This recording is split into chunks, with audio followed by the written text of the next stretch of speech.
And apparently we're live. Are we live? I don't see us. I don't see us either, but it says we're live.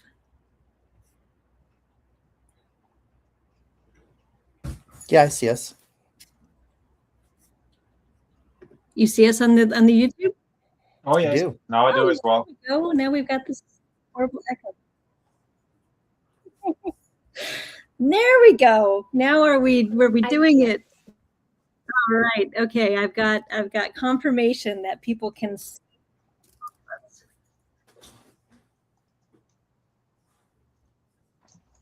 Okay.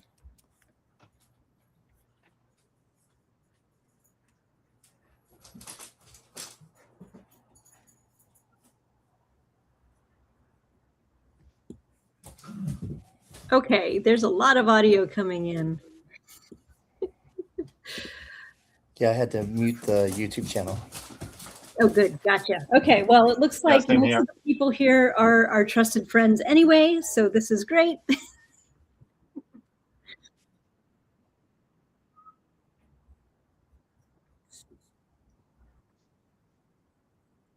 Okay, this is everybody's channel muted.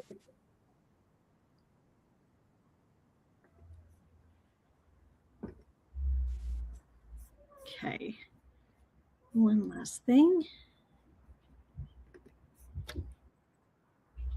We lose her. Looks like we lost somebody. All right, who did we lose? Shiloh. Oh, Shiloh dropped. From Chip. I'm adding her to the stage. There we go. Yes, sorry about that. All right, we've got cats talking, we've got echoes, we've got this is all great. Technologically, this is couldn't. All right. And closing that one in.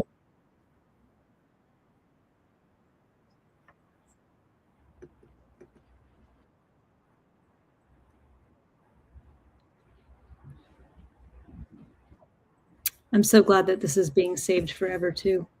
Hopefully we can cut out the first part of it. All right, everybody, if you're here, welcome. We're talking about Disclosure Day. How many people do we have watching? 7 people right now. I'm going to just stop talking. Awesome. How many people have seen Disclosure Day? Because we are going to be talking about it. We are going to have some spoilers, so I want to make sure that I don't ruin it for anybody. So if you've seen Disclosure Day, if you haven't seen Disclosure Day, I will give a warning before I spoil it. But I just kind of wanted to. Oh, wow, twice already. Cool. I've seen it twice too. That's amazing. Hopefully we all liked it. Hopefully none of us are here to just like trash talk the movie, because I don't like that. I loved it. I thought it was great. I thought, it was, I'm making a UFO movie right now. And so I think I had certain expectations in my own head of what it would look like, which is my movie. And of course, it's not going to look like my movie because Steven Spielberg is not me. But I absolutely loved it. The second time watching it, the 2.5-hour runtime did not bother me. There wasn't a single moment where I was like, you know what, this would be a good time to go out and get some popcorn. I was pretty much in it the whole way. So really, really loved the movie. I mean, we should also. So we've got 7 people here. This is an okay time. I wanted to show the trailer for my movie before we get into spoiler territory. So I can go ahead and cue that up here. So just to give you kind of a quick pitch, why I really kind of wanted to talk about my movie in the context of Disclosure Day is, I kind of went into Disclosure Day thinking it was going to be this big government conspiracy thing, and it was going to be a lot of like a little more X-Files, I think. And I was really pleasantly surprised by the whole, that it wasn't as much that. I'm avoiding spoilers still. But I also thought that it actually has a really good sort of resonance with my movie. So my movie is about an influencer, and she decides to go on a hashtag van life road trip out through the American Southwest, seeing if she can find UFOs and live stream them out to the world. She's doing it initially more for the likes. She's doing it because she wants the views, but she's doing it unbeknownst to her because she needs to feel seen. So the movie is a lot about, yes, UFOs and how to find them and all that kind of stuff. But it started out as a horror movie in my mind, just something that Dave, my cinematographer, and I could just shoot really easily. And as I started writing it, it just became more and more about connection, why we need to believe in UFOs and these other things that's kind of been throughout history. We've sort of believed in these things, taken on different faces and names throughout history, kind of depending on where our culture is. And right now, we're in this technological stage, so of course they're going to be, in vehicles and have all this advanced technology. They've really been around for a long time. So I just really started going down the rabbit hole of all this stuff and just absorbing all the UFO lore and listening to way too many podcasts, probably in this, and also was really moved by or really intrigued by what would really drive someone who wants to be an influencer. I've always been fascinated by that sort of like that need that some people have for that, just for that constant external validation. And what does it mean for someone like this who goes on the road where there's no Wi-Fi? And what does she do when she can't live stream? So that's kind of the pitch for this movie. And just to kind of introduce you to everybody here on the screen, everyone's been here for, Michael Corbel and David Honor, my cinematographer there, has actually been with this project the longest. He and I met several years ago in we were working on a project together, and we just kind of vibed. And when I was going to do this as sort of like, just like 5 people in a van in the desert, I thought I'll call David because he's very much that sort of outdoorsy type of person, and his cinematography is it's equal parts beautiful and thought out and painterly, but it's also he's very good at the spontaneity and seeing this beautiful stuff. Just we went on a road trip to get a lot of the footage for this trailer that we want to show. And there were just so many things that we just kind of saw and we just captured when we were in school. And Roswell, outside of Area 51, we almost didn't make it to a charger. Pro tip, do not drive an electric car to Area 51. You might not make it back. But yeah, and then Michael Corbel, a fellow filmmaker who's been my partner and with me on this journey. And then we have Shiloh, who has come on board just recently, helping us do our Seed and Spark push, which is a lot of work and has very much earned an associate producer credit. And, we'll definitely be working together as the film starts getting made too.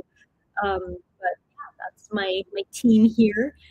We also have some people in the comments who aren't on camera, but they've but before I go into the trailer, Michael, Shiloh, David, do you all have anything you want to say? No, not for right now. Nah? Cool. All right, let's start the trailer. Hey guys, it's Ash, and I finally got my book set up. Are we alone? I used to think that question was just about aliens. But what if it's about us? She was Tyler Vaughn's +1. I was literally the brand. Who cares now? We pull people in with quick updates, hoping attention will fill the space. But we end up feeling emptier. Have you given any more thought to a road trip? All the little lies about our lives add up. Touch some grass? You know I'm allergic to grass. Till one day you don't even know what's real anymore, or who you are. What if there's more to find?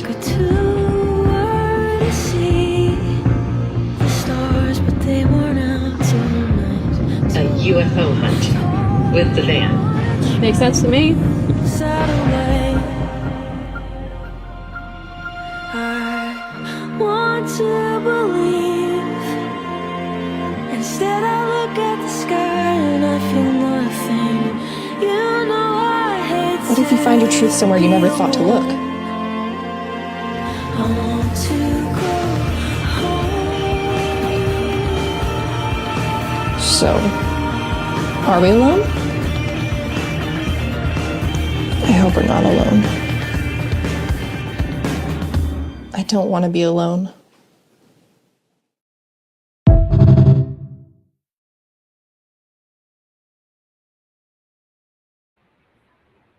Awesome. Thanks. Yeah, that so like I said, David and I went out to the desert, many deserts actually. Nevada, Arizona, New Mexico, California. We were there with Isabel Hepburn, who was our actress who was attached for this proof of concept trailer. She's amazing. And yeah, so you can kind of see maybe where there's some similar things, themes with Disclosure Day. So, but yeah, I'm going to open it up to some questions in the comments. If anybody has any questions about the trailer, or if we just want to jump into just dishing on Disclosure Day.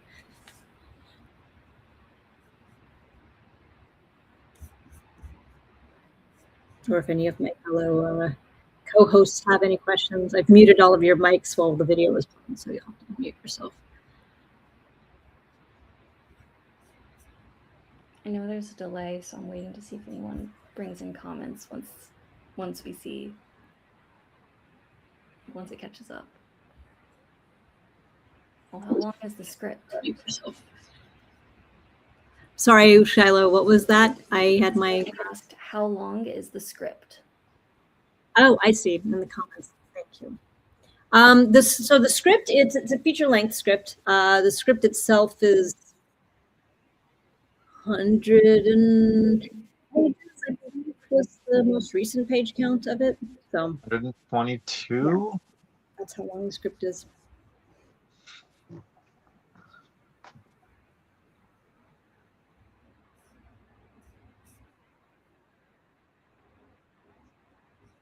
All right, well, should we say we're going to get heading into spoiler territory on Disclosure Day and just chat disclosure? Sure. I'm actually going to put these things in because I don't want the echo to bother anybody else. I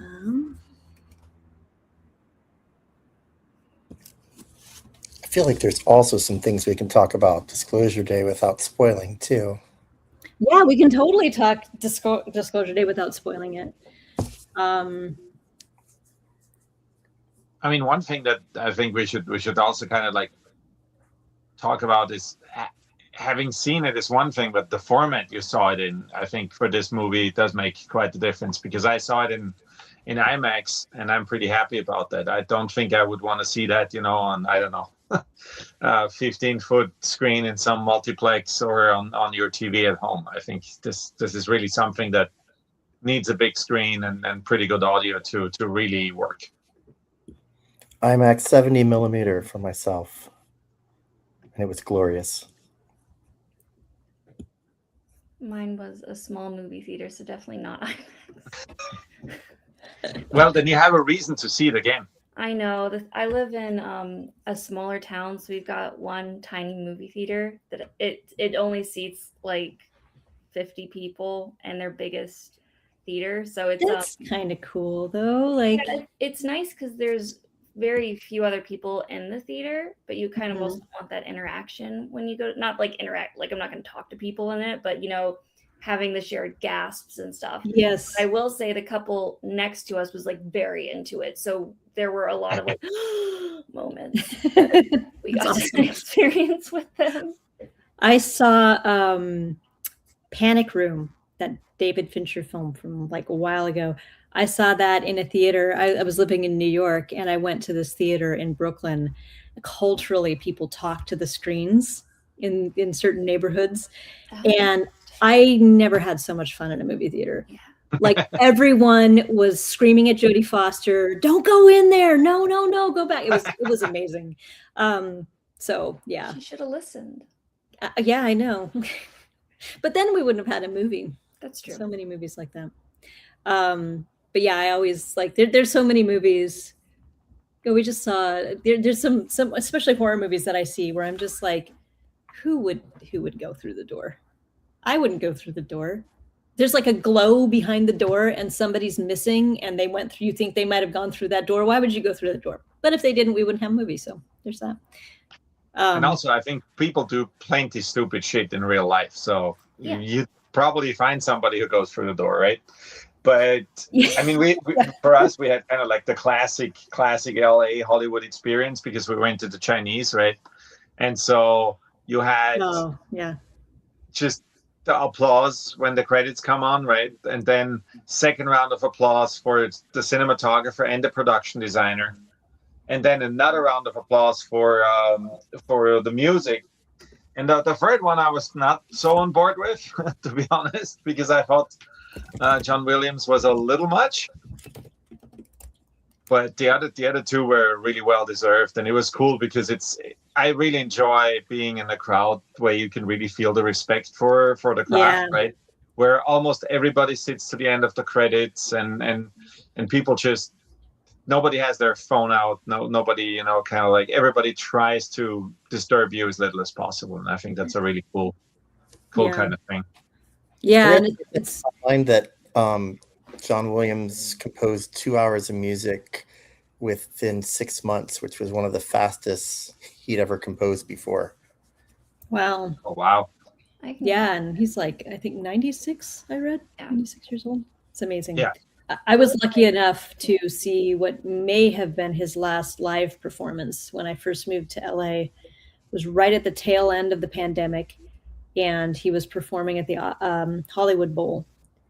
And the tickets were insanely expensive, but I was just like, I think I need to go see this. So I went with my son, and he, I have been feeding him a steady, healthy diet of good movies for his whole life. And it wasn't, listening to it, I was just like, oh my gosh, I'm listening to the soundtrack of my life. Like songs from my childhood and songs from, now and all that kind of stuff. And it's just, man, like that guy. But yeah, I had two different experiences. So I saw it about 2.5 weeks ago as part of a presser, and I saw it on the Universal Studio lot in the Steven Spielberg Theater, which was really cool, really, really cool experience. However, the screen was not that big. The seats were super comfortable. They were like lounge seats, but no popcorn. And to me, Disclosure Day was like a shove popcorn in my mouth nonstop movie. So I was a little bit bummed about that. So I was very happy to see it again in IMAX with Michael, and we both have kids, and we saw it with both of the kids, and we could talk about their reactions to everything when we get into the spoiler territory. But yeah, it was definitely a lot of intense. I mean, it's not spoiling anything. It's all the trailers, chases and trains and cars and all this stuff. One of the things, for me personally, and David, I don't know, you were probably paying attention to this too, is like, man, Steven Spielberg knows how to shoot around cars. Oh, like, yeah. The rear view mirror, the side mirror, the dome, the reflection on the dome of some of the tops of the cars, reflection of the lights through the windshield, and seeing story through the windshield, reflected on the windshield as the car is moving. I just I loved that, watching all of that. He also knows how to get 8 or 9 cars to pull up all within the same 5-second window, and it blocking wise. Because I felt like there were several times in the movie where that happens, and every single time as a filmmaker, I'm like, that is really hard to get all those cars to land at the same time and have it still be part of the story. Yeah, I always marveled at not just the cars, but people too. I've seen a few breakdowns of some of his oneers, because he's so good at those. using everything as the camera is kind of moving through the scene is in the service of the story. And I saw a really great one the other day on about Hook. I think this is an anniversary of Hook. I don't even want to think about how many years because I'm not going to think about that. But it's been a while since Hook came out. And they were just showing how, there were three people framed through a break in the glass door. And Robin Williams was the most important, and he was apart from the group. And it's shooting them through that break, and all of them realize that the door is broken. Well, he realizes it first. And it's just the way the camera is capturing all of that. And then they open the door, and the camera is staying on the door, and it's kind of swinging around this way. And you just see the scratch from Captain Hook's hook going across the door. And just the way that the people come in and out of the scene, it's just amazing because he makes it feel so natural. He finds the best actors, and they act it so naturally. The acting in Disclosure Day I thought was absolutely phenomenal. There was a woman at the end, and we're not spoiler territory yet, but her name is Courtney Grace, and she's a news anchor. Her performance, just killed me. She was so good. And I just, she wasn't in the movie that long, but I remembered her performance. And the second time I watched it, I made it a point to look her up in the credits. But yeah, with Shiloh, you have the smaller town view, and then we've got the Silicon Valley here in the comments. But then David and Michael, you and I were both in LA. David, you have Europe as also a thing, and Michael, you were in Utah for a while. So it's different sorts of places.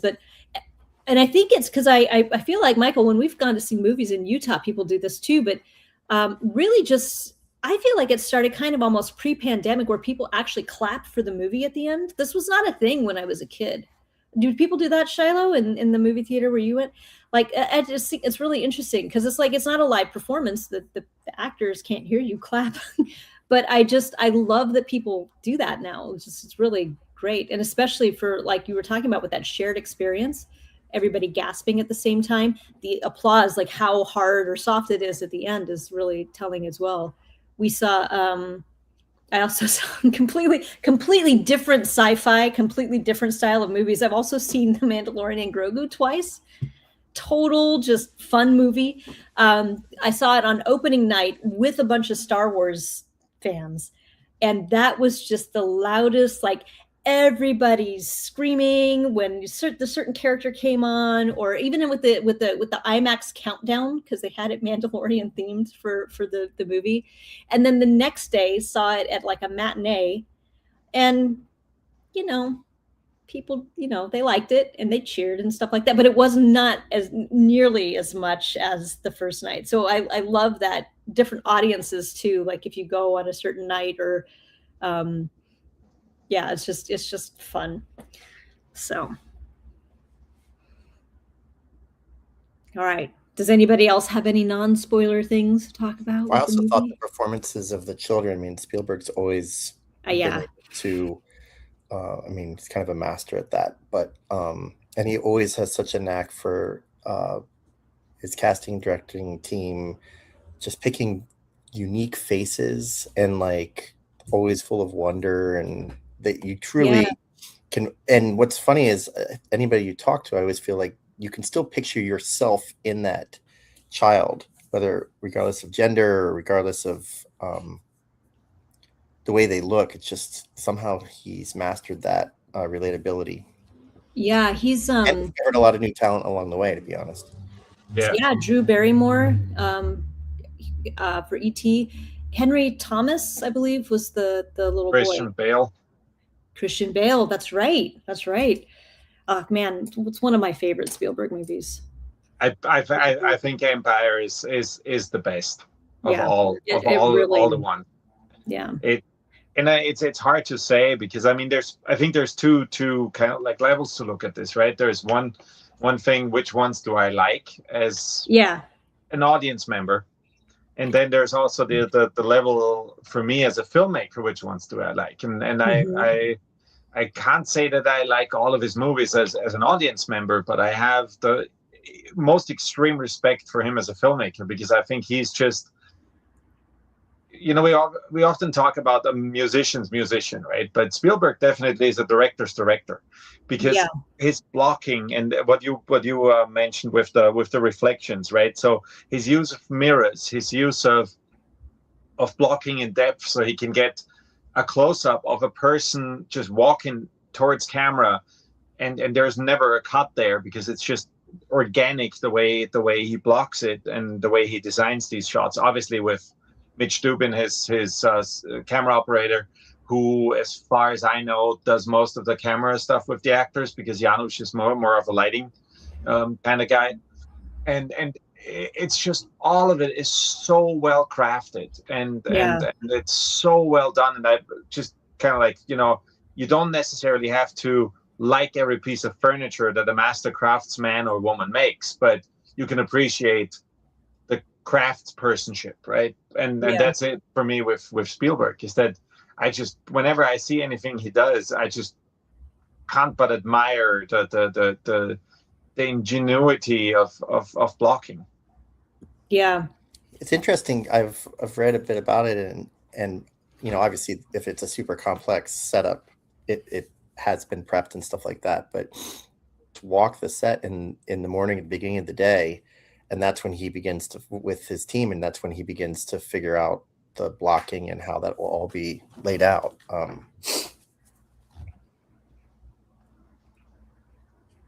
It's impressive. Although I did hear today that he has asked twice, maybe 3 times, to direct a James Bond, and has always been told no. Yeah, I saw that too. It's both inspiring and also scary to think that someone of his caliber still can't just do whatever he wants to. Michael, you and I were at a DGA panel where he was talking about one of the final scenes in Fabelmans, like one of the most important scenes. They're like up on this hill in a vineyard or something. And he almost didn't get that shot because it cost too much. I'm like, what do you mean it costs too much? You're Steven Spielberg. Can't you just get whatever you want? But apparently he gets told no too. So yeah, it's interesting. I was just going to say, Henry Thomas, the kid from E.T., I just saw his audition, and it just blew me away. It was so good. But one of my favorite behind the scenes things to watch is when he's working with the little boy in Close Encounters of the Third Kind, when he comes down the stairs and goes into his kitchen and there's aliens doing things. We don't see them, but we only see his face. So that kid's face is telling us the entire of every bit of wonder and everything that we're supposed to be seeing. And apparently they got that response from him by Spielberg dressing up in a big monkey costume. And it was surprised the kids. So he came out on stage and did this thing. And I think there was somebody else was in a different costume as well. But so that look on the kid's face is not because he's seeing aliens, it's because there's a monkey suddenly in front of him. So I thought that was, which is really actually kind of interesting, because I just heard someone use monkey as like a stand-in for alien, because they're talking about people who have experiences and stuff like that, and how if you were sitting on your porch and a monkey came around the corner, how you would have this sort of like, no, you don't want to accept it. So I think that's interesting that it was a monkey. But one of the comments. Go ahead. Oh, go ahead. What were you going to say? I was going to say one of the comments talks about Disclosure Day as it kind of the framework of it being almost a short film that kind of obviously it gets expanded. So yeah. Interesting. Oh, that's interesting. It hooks you very quickly. Yeah. Well, I'm going to talk a little bit about aliens before we go full on into, full disclosure, spoilers. But what was really interesting to me about the movie is but like I said, making a UFO movie, I've always been interested in the topic. For whatever reason, when I was a kid, aliens were the number one thing I was the most scared of in the world. So like, and it's funny because I've seen these things where people like, they go in this like hypnotic regression thing and they recall these past. I don't want anybody ever doing that for me, because if I ever did have an experience as a kid, I do not want to remember it. They wipe my mind for a reason. my personal opinion. I am always try to be really careful with that though, because I have a very, very active imagination, like really active. So yes, I have had conversations with aliens, but I have had them in my dreams. So I don't want anyone going in my head and messing with that. I like to keep, I won't say it's like a healthy skepticism. I'm kind of like, to me, it doesn't really matter what I believe, if that makes sense. They're either real or they're not, or they're this or they're that. I love thinking about what they can be though. And I love, I've been diving into all these podcasts and just all these different theories of like, oh, no. It's not aliens, not from space. They're actually from a different dimension, or they're actually like Nope. I loved Nope. Boy, it would spoil all the movies. I'm not going to go into Nope, but Nope had a different idea for what a UFO was that I was just like, oh, wow, that's so cool. Like I never thought of that before. Some people are like, oh, no, they're us in the future. It's the way that we've evolved with bigger eyes, and we're all, we all look like we have skinny alien face Instagram filters on these days anyway. And this is the way we've evolved, and we're coming back to the past to fix something that we've done wrong. So many of these things just kind of fall apart because it's like, okay, well then why did COVID still happen? Why did we still drop nuclear bombs on Japan? Like, so there's like some stuff where I'm just like, okay, maybe, I don't know. But so I like to keep, I just love imagining. So, but what I've heard from people who have had experiences, I do feel like, and I've seen kind of in comments on threads and just people kind of talking about this, that this movie really honors them and really respects and believes their story. And I just think that's really cool. And I know that he did the same thing with Close Encounters. He worked with a ufologist named Jacques Vallée, and he was the person who inspired Francois Truffaut's character. So the French scientist in Close Encounters of the Third Kind was based on this real life scientist.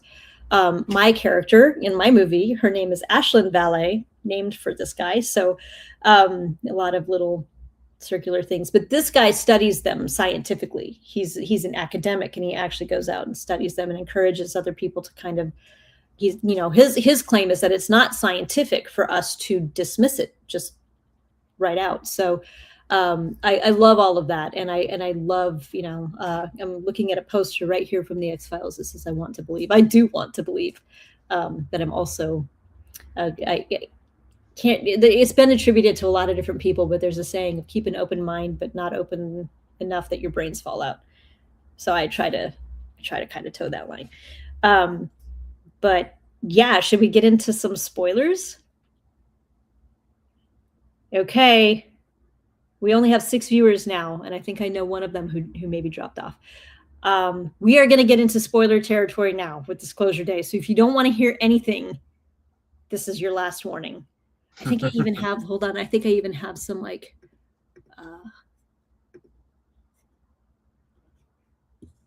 if you have a spoiler. Right, here we go, breaking news.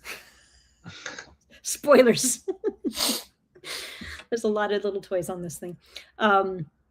So yes. News is fitting for the, yeah. of the film. Yeah, exactly. Breaking news. So I went to go see this movie, and like I said, I was super excited. I got invited last minute. A friend of mine is a journalist, and he was able to get me into a super advanced screening, and I could not believe I was so excited. But like I said, aliens were like my big boogeyman when I was a kid, and I still sometimes like feel myself kind of going back there. Like I try to be careful about the stuff that I watch, because like sometimes I will maybe put a light on when I'm falling asleep. But Close Encounters of the Third Kind is one of my all-time favorite movies now. When I was a child, it was one of the most traumatic viewing experiences of my life. It was so scary to me. The scene where the little boy gets ripped out of his house. I mean, and you want me to believe the aliens are good guys at the end? Are you serious? So that movie was really, really scary to me. And I thought the aliens at the end of that movie were just so scary and creepy. So I was like, oh, am I gonna be kind of freaked out watching Disclosure Day? And I actually like had a little anxiety about it the night before I went to go see it. So I sat in the screening room and I was just like, okay, yeah, maybe this will be a scary movie, maybe it won't be. The opening shot of that movie from the professional wrestling match just shook all of that right out of me. Yeah. I was like, what am I watching? For half a second, I was like, oh, I'm in the wrong theater. This is like, isn't it supposed to start with some really creepy music or like, I was just like, and then, yeah, it's a first person experience. We've got the camera and it's shaking us. Like, I was like, whoa. And also, you know, professional, it's a spectacle. It's fake. It's all fake. So I'm like, okay, already this opening shot, he's saying a million different things to us. So I just kind of shook any expectations out of my head and just kind of let myself enjoy the ride. By the time the movie was over, I really did not know what to think. I was like, I think I loved that, but did I? Like, I was just so, my brain was just, I needed a day to process. I even did a little like video afterwards, just kind of talking about it. And I still just didn't know what to say. I just was like, I don't even know why I'm making this video. I'm just sitting here going like, yeah. So I was really excited to see it a second time. And as the time went by and I was just thinking about all the different things that happened, I just found myself loving the movie more and more and more.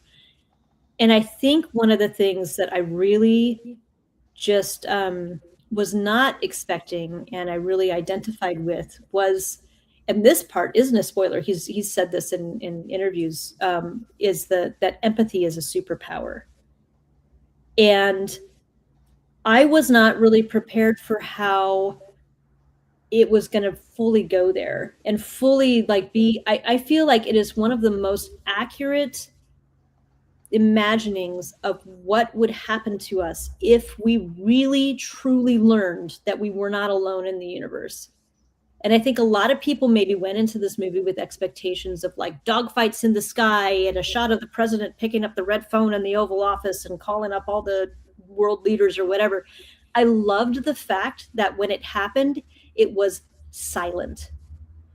Everyone was just stunned, staring at their screen, couldn't believe what it was they were seeing. Because I think, like, I don't even think we could think about, like, if we were seeing an alien face, an alien body from Roswell, and we knew it was real, how we would feel seeing that and realizing that, oh, we're not alone. So that is in a nutshell, like my whole feeling of the movie. And I love it. I would go see it a third time. Probably will go see it a third time.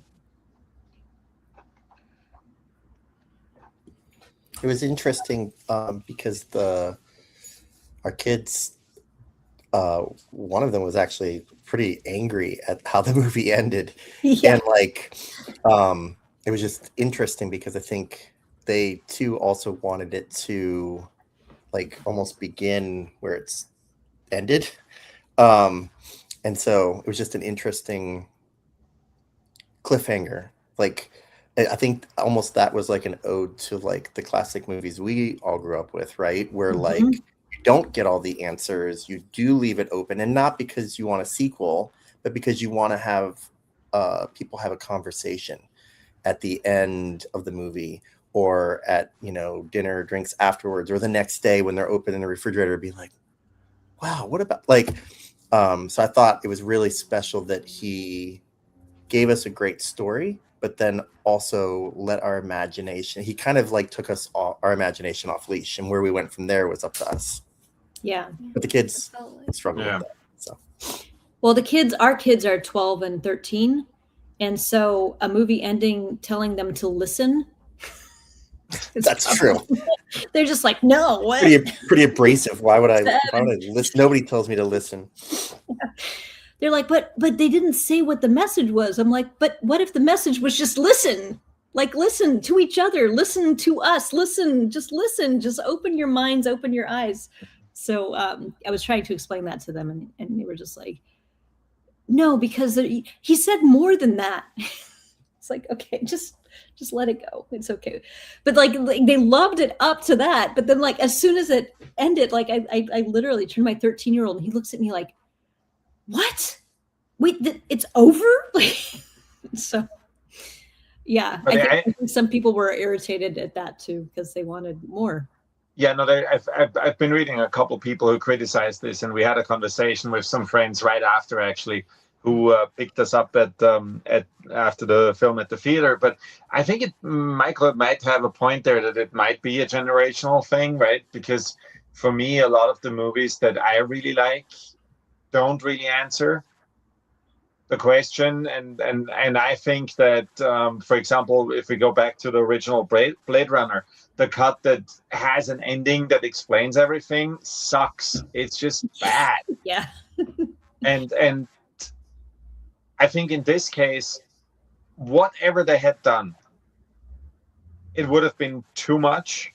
And I'm not even sure if I would have not basically cut a little earlier, when before the listen even, right? So yeah, she goes on and that's it. And Michael is right. It's really this thing where I'm like, and Courtney and I have talked about this before, right? When you have all these like superhero movies or whatever, and they just explain too much, and there's not much left for your own interpretation and your thought. And I think that, as somebody once said in a forum that I used to frequent about cinematography, that storytelling is the process of controlled revelation, right? And what you don't show and what you don't tell is at least as important as what you show. Yeah. And I think a movie that you walk out of with the feeling, oh, I know everything now, you more quickly forget, or not necessarily forget, or just disclose. No, you close it down. It's closure day, not disclosure day, right? Yeah. And this for me is something where I'm like, yeah, you think about it, and it kind of comes back to you as like the what if. And for me personally, it's not even a what if, it's a what, how, and when, and where, because that we're not alone in the universe is a scientific fact. There's no question about it, because the probability is 100%. Couple comments I just want to read here really fast. One of my favorite things, you just go along for the ride, and Spielberg trusted in the audience to catch on to the world building and storytelling. I like that. He used the word passenger a lot, actually. And then this is called a refrigerator movie. After watching the next day, you're grabbing something out of the fridge and something about the film hits you, makes you ponder. And I agree. And I also, like, for some of the critics who were just like, I've seen people like, this movie is full of plot holes. First of all, I implore the world to learn what a plot hole is, because we call way too many things plot holes when it's just like, no, we just don't need to see the characters go to the bathroom. We can assume that they do. We can assume that they're sleeping 8 hours and we can cut to the next we don't day. need something at the end of the movie that says the aliens will return in disclosure week. The day after disclosure day. I'm curious what they were saying were the plot holes. So one of the things that I read was that, how could he have known what her childhood house looked like if he was just meeting her for the first time and didn't know who she was until she was activated? But he did know. He had an alien. So like that alien took her from her house. So like, yeah. I think a lot of like with the refrigerator moments, it's also the next day you could be like something that was bothering you about the movie where you're like, oh yeah, because aliens. But Shiloh, I'm curious, because you are in a different generation than the three other of us. Did you like that open ending, or did it? Yeah, I liked it. I actually agree with David that I thought maybe we didn't even need to hear the listen. Yeah. But I thought it was a nice end, and it's like, to me, I read it as, yes, he obviously did say more than that, but we as the audience don't get to hear it because now it's time for us to draw our conclusions. But I do agree that there's a trend, and I'm 30, so I'm not like, I'm on the millennial side, I guess. But I know that there's a trend now where there's not a ton of critical thinking required when it comes to a lot of media. You don't have to determine what the message is or make the or like take from the context clues what you think the author is trying to say, because it's given to you.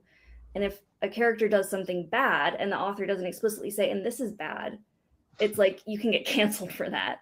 And so there's like this different sort of expectation sometimes of like, well, if you don't tell me what it is, then that's not enough as a storyteller. Whereas it used to be a storyteller's job is to make you think and consider and not necessarily force feed you, which I thought it was. And I think listen is a very powerful message to end a film. Like, I think it says a lot, especially when you have the context of the rest of the movie being based on empathy, and the fact that Emily Blunt's character is literally built to use empathy as her superpower in a sometimes manipulative way, but in a way that goes towards a goal of bringing broader empathy to humanity.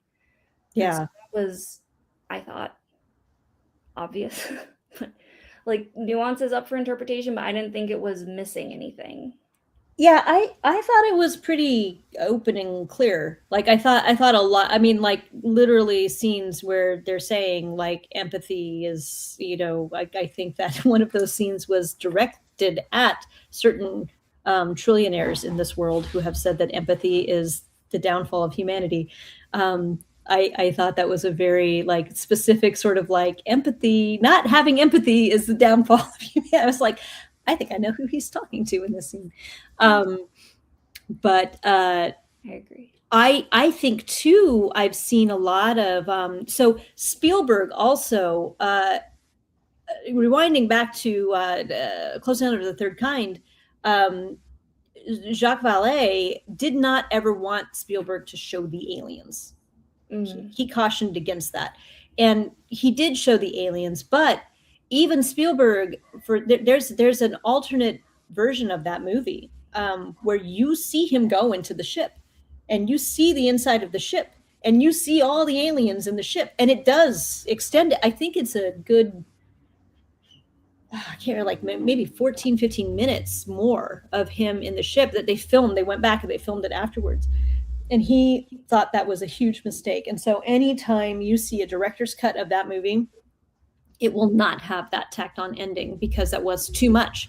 And I agree with David. Like, there was even like, I was like, maybe like when they were about to take the hood off of the alien, I was like, oh, no, don't show us. Like, I want to, like, I don't like, just have it be all the footage. But I think it was needed because I think that if that piece happened on live television, you had an actual alien standing there and not just this like news footage, that would cause that moment where everyone's just silent and stunned and looking at their phones.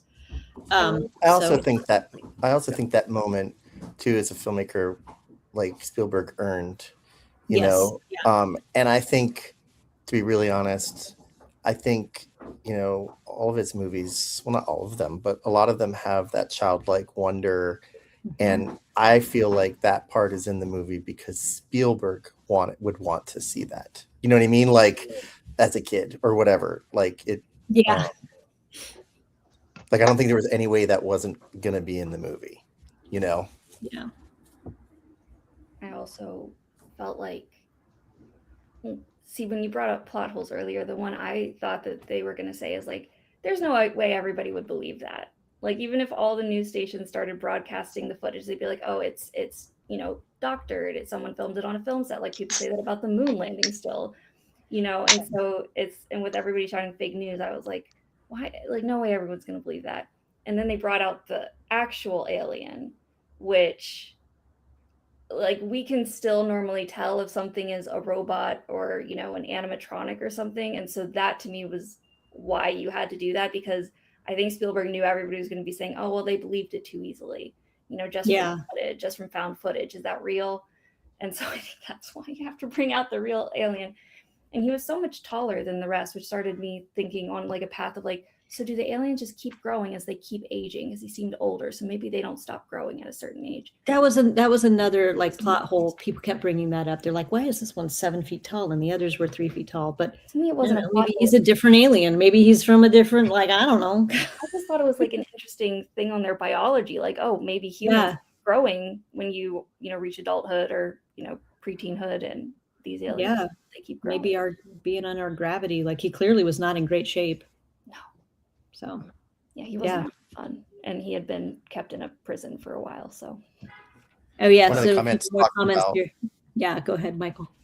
I can say one of the comments talks about how the nun clarifies that like Genesis talks about on Earth, and it's funny because I grew up fairly religious, and so I was like, yeah, no, that is.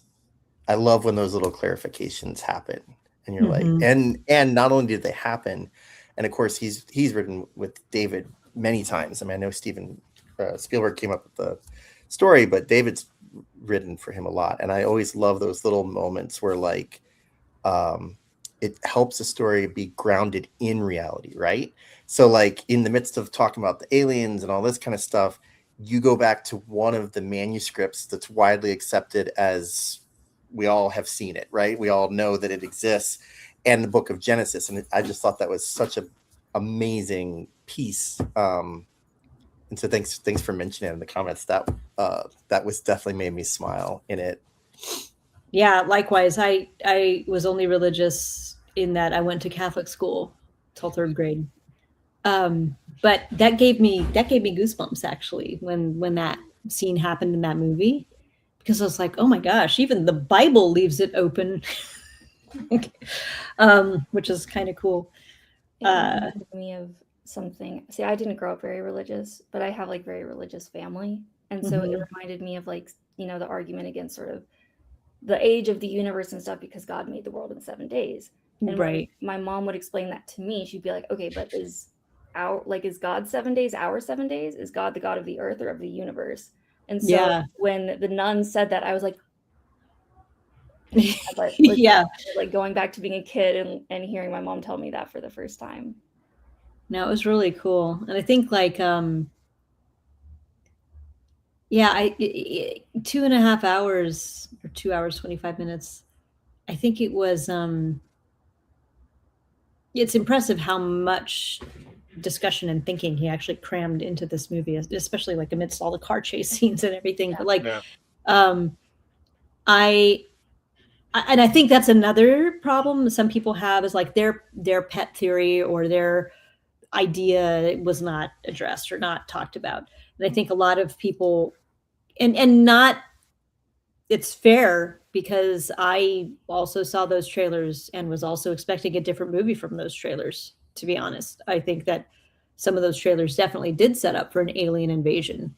I was waiting for the ship to come out of the clouds. I mean, we weren't expecting all of that to just be in the last, 6 minutes of the movie. Like the film too. Yeah, exactly. So like, I do get that criticism. I also think it's really interesting that there is no mention of the government in this movie. They kind of allude to the fact that like, Nixon was in on it, but then he blew it when he brought this actor, then we don't tell presidents anymore. So like the government had something to do with it a while ago, but it's not that anymore. It's this private industry thing, which if you're paying attention to like any of the stuff that's going on right now with actual disclosure. And I think that's also another thing. I think a lot of people were hoping that this was disclosure, that Spielberg was releasing this movie to tell everyone about the aliens and that it was real. So I think there's some people who are disappointed, who maybe let their imaginations get away with them a little. Like, it would have been shut down. Like, there's a lot of buildup to these movies. And a lot of these movies, when they do talk about government and when they have like military, especially, I listened to this really amazing podcast called Sound, Light, and Frequency, where they talk about like UFOs and Hollywood history. And it's like right in the intersection of my interests. But they talk about how they do get people from like the Navy and the Air Force will come in and just be like, we need you to clean this up. We need you to do this thing. So, and it's not just UFOs. Like they did that for, I think it was like Top Gun, like movies like that. They're just like, oh, you actually can't say that the Navy has this kind of plane or whatever. So there are powers that that know what the movie is. So they're like Spielberg wouldn't be able to just sneak in UFO disclosure in a big giant summer blockbuster release. That wouldn't really happen. So I'm sorry that those people were disappointed, but I think their imaginations are a little big. That does bring us to your movie, because yes, Fly By Night, Under the Radar, like I don't know, maybe I am disclosing things to the world. I don't know. No, my movie, I'm not going to spoil anything, but I do, like I said, it is this, I am very intrigued by the phenomenon. I found my niche in the whole UFO lore a little bit more. There's an author named Diana Walsh Pasulka, and she wrote a book called American Cosmic, and she writes a little bit about how UFOs have kind of become a religion in this country specifically. There are other countries too, but it is really curious how people think like the United States has like a monopoly on UFOs. Like all the ships are coming here, but there's a lot of other countries are starting to disclose some stuff too. So it's not the case. But what I think is really interesting is, like I was saying earlier, that we have had this need for this human-like other.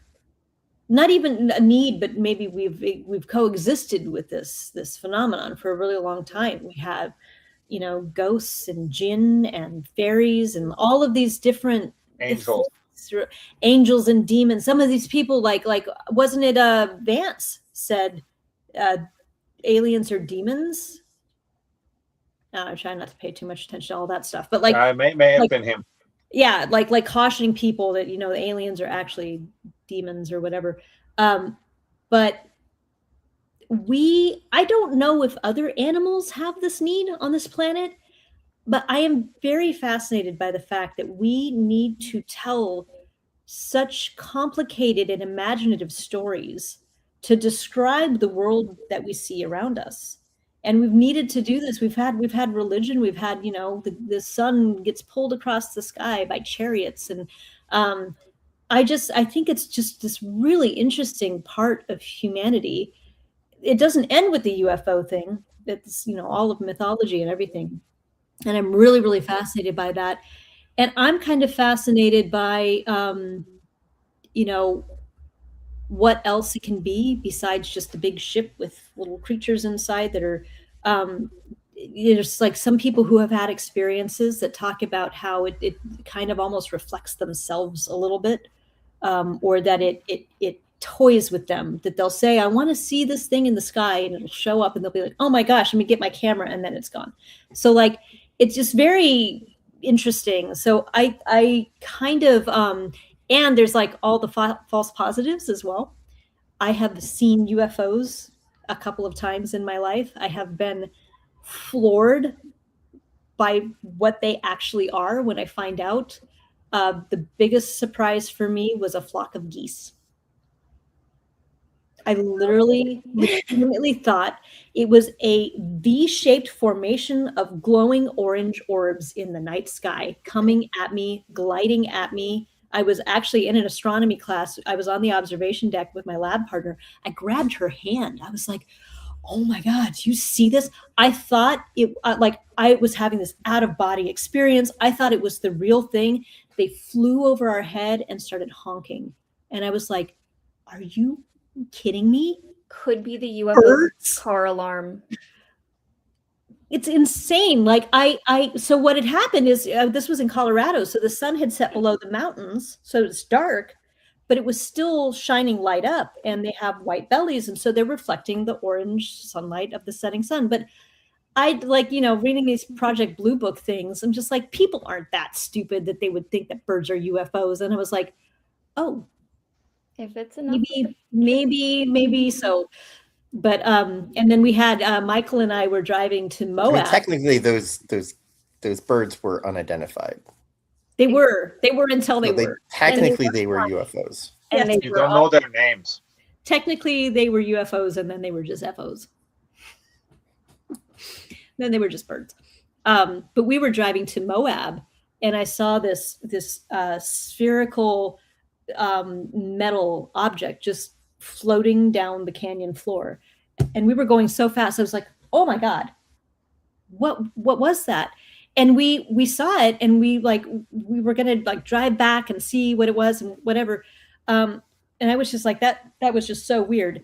And we drove as we were driving home, we looked out and I saw this big giant Mylar balloon, mostly deflated, just sitting on the floor. And I was like, I think that was my UFO. And then David and I took a trip to Sedona, and this is in the screenplay, so I'm not going to go too much into detail on this one. We went to a guaranteed UFO tour where they give you infrared goggles and they guarantee you that you will see hundreds of UFOs. And we saw hundreds of satellites. Those aren't even unidentified. No, they're not. No, but they told us that they were. Oh man, did they have some stories? Like the thing is, legally, I can see if they show you things that are not technically identified. Technically, that's a UFO. Yeah, it doesn't have to be from outer space. How are they getting away with it legally when they're identified? Just call it an opinion, and you'll be fine. But I mean, in the comments, hold on a second. So that was a real UFO rumor about Nixon showing Jackie Gleason. I did not know that. That's no, I read that before. I think that Spielberg probably know about it. Oh, I'm sure. Yeah, I'm sure. No, but I mean, I have one that I have never resolved, and it wasn't something visual, but I was about 30 years ago, or maybe a little less. I had this experience. I was standing a little south of the start of a runway, waiting for some planes to come in for an air show, and one of my relatives and we both heard an object approach from the south. It was pretty low and very fast, and it came in and left our hearing in about 8 or 9 seconds. Wow. So it must have been faster than the speed of sound, but you didn't hear a sonic boom. Nothing. That's crazy. It was just a very, very fast noise that went all up the horizon. Our theory still is that it was something that either the US or somebody else was flying, right, at the time. But to this day, I have no explanation. And there was 2 of us who clearly heard it. So that's my unidentified flying object story right there. Those are always the most intriguing to me, is when there's more than one person. I've seen I saw some weird stuff in the sky. So I was in New York on 9/11. I was in Brooklyn. And I always forget about that's the other thing too, is like, so I went to Contact in the Desert, which is a UFO convention that takes place every year. It was wild and it was fun, but people would ask me if I'm an experiencer or if I've ever seen anything or ever had any experience, and I always say no. But then I kind of had to pull back from that a little bit, because like I said, like, our memory can be very strange and things can change. And of course, like, there's also this phenomenon of like how in Disclosure Day, the aliens come as animals is a common thing with experiencers. They'll say owls, deer, like anything with the big black eyes, but owls are a big one. So it's really interesting to me how someone will ask me that question. I'll just very quickly be like, no, I haven't ever experienced anything like that before. And then I'm like, wait a second. No, I have actually. I've seen, I was in a parking lot and I saw a big cluster of things up in the sky. And I sat there and watched them for a really long time. And I tried to zoom in on my phone. But this was before iPhones were that great, so it didn't really look like anything but just blurry dots. But I don't know what those were. But on 9/11, I after the buildings fell, I went into my house, and I remember it was much later in the day, and I thought to myself, I need to go close the windows, make sure the windows are closed, because I don't want this dust, whatever, everything from the building getting in. And I went to my fire escape and I went to close the window, and I looked up, and there was this stream of iridescent, shimmering things just moving in almost a river across the sky together. To this day, I have no idea what that was, if it was maybe like plastic that got blown up into the upper atmosphere or what it was, but it was very, very weird. So those are my two, like, I have not been able to identify these things yet. But I didn't have anyone with me. Actually, in the parking lot, I kept pulling people over, and I was like, "Do you see that?" And they'd be like, "Yep," and they would just keep walking. Yeah, so there's also this whole thing. I was talking to Michael about this after we saw the movie. I think there's a part of us, and I think that another reason why people might really resist this movie is that there's a part of us that really does not want to know. It's terrifying for us to say, "Yep, I see that really big, scary thing in the sky." I think a lot of people really are blind to it. Just like we can be blind to a lot of things that are going on in our lives. Yeah, that was so kind of the argument that like Colin Firth's character and Jane were sort of making of, is the world ready to hear this, or are they going to act really badly because we're not ready? We're not ready to have a conflict. And for Jane, it was more like the conflict between God, which the nun helped resolve, and then for Colin Firth's character, it was more like, have you been paying attention to humanity recently? Which is fair. We can't even have a civil conflict about the movie about this. Yeah. Well, it's just, like, I think why they said it on the background of like someone called it World War III, but North Korea and everything as like, oh, we're introducing alien life and we're about to start World War III. Yeah, that was another thing that somebody mentioned was a plot hole, was they'd never explained what was going on with North Korea. And I'm just like, we didn't need to know what was going on. All we needed to know was that the world was on the brink. So, but we have been talking now, given the technical difficulties we had started, for a little over an hour. So we probably should wrap this up. But before we do, I do want to circle back, because this is, I am crowdfunding Alienation. So I will put that link in the comments to this. Please go check it out. And alienationmovie.com, nice, easy URL to remember. That'll get you everywhere. That'll get you to the Seed and Spark, alienationmovie.com. But yeah, we're really, really excited about it. And I'm really like, it's just interesting to me how, from my perspective, it's such good timing, because not only did Spielberg make Disclosure Day, but there is a lot of talk about UFOs right now. There's, a lot of these, like, these dumps coming out. Big thing at Contact in the Desert were all these whistleblowers. They're kind of celebrities right now. I'm not as into that side of it. I'm, like I said, a little bit more into like the humanity side. I'm a little bit more into the Emily Blunt part of the movie, and a little bit less into the Colin Firth part. Although Michael, anybody tuning in might have thought that actually we had Colin Firth here on because he looks a lot like his character. when I saw the trailer, I was like, wait a second, when were you in this movie? But yeah, I think for me, it's, the interest around the UFOs, but also, a big part of this movie also is mental health and social media.